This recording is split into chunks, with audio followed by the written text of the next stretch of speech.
अनुप्रिया के घर के बाहर महिला अभ्यर्थी बेहोश, युवक भी गश्त खाकर गिरा, हॉस्पिटल ले गए।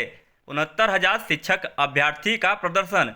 दरअसल उत्तर प्रदेश में 69,000 शिक्षक भर्ती के अभ्यर्थियों का लखनऊ में प्रदर्शन जारी है। आज केंद्रीय मंत्री अनुप्रिया पटेल के आवास का घेराव किया है। करीब 3 घंटे से सरकार और अधिकारियों के खिलाफ नारेबाजी कर रहे हैं। उन्होंने आरक्षण को महाघोटाला बताया। कहा, सभी नेता इस मुद्दे पर चुप्पी साधे हैं। आपको बता दें कि प्रदर्शन में शामिल एक युवती बेहोश हो गई, उसे इलाज के लिए हॉस्पिटल ले जाया गया। वहीं एक अभ्यर्थी को तबीयत बिगड़ने के बाद उसे मंत्री आवास में ले जाया गया।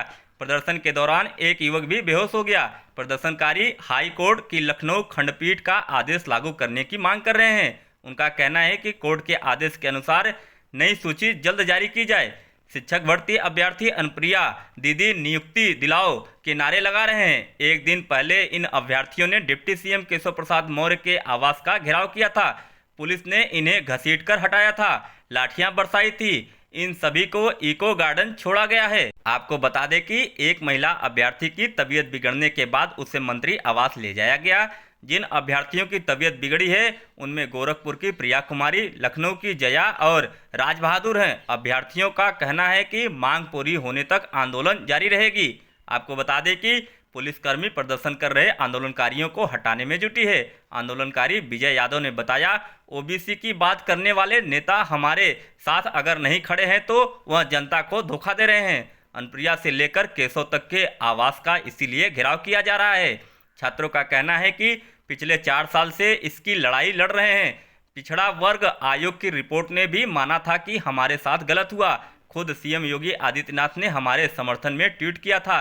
फैसला आने के बाद भी हमारे साथ न्याय नहीं हो रहा है। आपको बता दें कि प्रदर्शन कर रहे अभ्यर्थियों के प्रतिनिधि मंडल में शामिल विजय यादव ने कहा, अधिकारियों के रवैये से मामला फिर फंस सकता है। बेसिक शिक्षा विभाग के अधिकारियों की लापरवाही का नतीजा है कि हाई कोर्ट के निर्णय को 15 दिन होने को हैं, लेकिन अभी तक आदेश का पालन नहीं किया गया। खुद मुख्यमंत्री भी इसे लेकर निर्देश जारी कर चुके हैं। अब जब मामला सुप्रीम कोर्ट में जाएगा तो एक बार फिर से आरक्षित वर्ग के अभ्यर्थियों को न्याय के लिए इंतजार करना पड़ सकता है। अभ्यर्थी विनोद ने कहा, सरकार ने आदेश के पालन की बात कही थी, लेकिन अब तक नहीं किया। हम लोग सीएम आवास घेरने आए थे, सीएम नहीं थे तो डिप्टी सीएम के आवास पर पहुंच गए। वहां से पुलिस ने अभ्यर्थियों को हटाकर इको गार्डन पहुंचा दिया। इलाहाबाद हाई कोर्ट की लखनऊ पीठ ने 16 अगस्त को 69,000 सहायक शिक्षा भर्ती परीक्षा का परिणाम नए सिरे से जारी करने का आदेश दिया था। कोर्ट ने कहा था, बेसिक शिक्षा विभाग को 3 महीने में नए चयन सूची जारी करनी होगी। कोर्ट ने कहा था कि नई चयन सूची में 1981 के नियम के तहत आरक्षण अधिनियम 1994 के मुताबिक आरक्षण नीति का पालन किया जाए। अगर आरक्षित वर्ग के अभ्यर्थी की मेरिट सामान्य श्रेणी के बराबर आए तो वह सामान्य श्रेणी में माना जाएगा। इन निर्देशों के तहत ऊपरी क्रम में आरक्षण दिया जाए। इस बीच मंत्री आशीष पटेल ने अभ्यर्थियों से मुलाकात की, अभ्यर्थियों की लड़ाई के साथ देने का आश्वासन दिया। अब आपको दिखाते हैं कि मंत्री आशीष पटेल ने क्या कहा। निश्चित तौर पे आपको इतना लंबा इंतजार नहीं करना चाहिए, आपके साथ न्याय पहले होना चाहिए। और कल भी अनुप्रिया जी ने, अगर आप लोगों के कान में खबर आई तो उन्होंने अपनी बात रख दी है। और मैं इतना जरूर आप सबसे कहूंगा कि 3 प्रकार की लड़ाई होती है। एक राजनीतिक लड़ाई, एक व्यवस्था की लड़ाई। ये दोनों लड़ाई किसने लड़ी है इसे बताने की जरूरत नहीं, और उसमें न कोई विषय है। कैसे इतना मैं आपको जरूर थोड़ा सा कह दे रहा हूं कि हमारी नेता ने उच्चतम स्तर पर बात की है और बात करके ये इंश्योर कराया है कि आपके हक के साथ किसी प्रकार का हकमारी न हो और सरकार सुप्रीम कोर्ट न जाए। ये इंश्योर करा दिया। दूसरा, अब आपका, मैंने इसको पढ़ लिया, थोड़ा इसमें आपको धैर्य की जरूरत है। सरकार प्रक्रिया कर रही है और प्रक्रिया में जो समय लग रहा है वही समय है आपके साथ अन्याय नहीं होगा, ये मैं आपको आश्वस्त करता हूं। अन्याय आपके साथ नहीं होगा। मैंने आपसे आते ही कहा कि लंबा समय आपको संघर्ष करना पड़ा। मुझे लगता है कि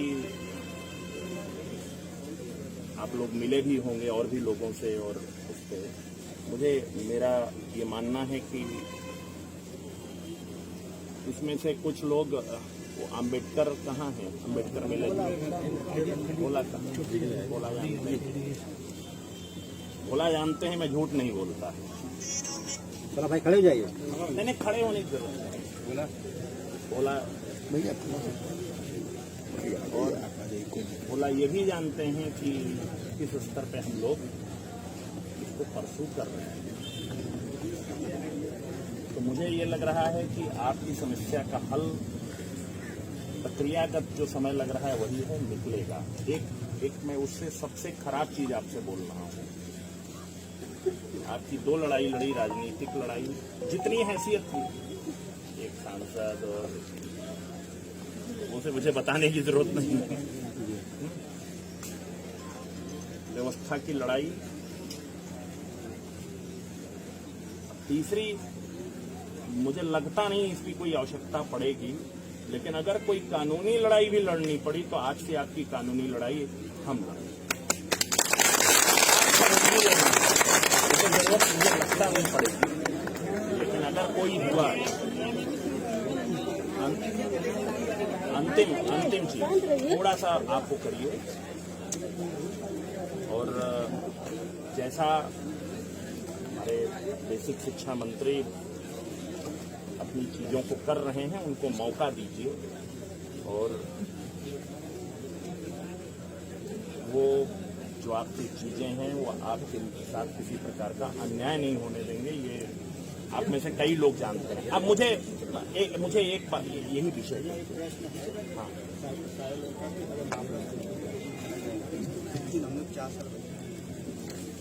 देखिए,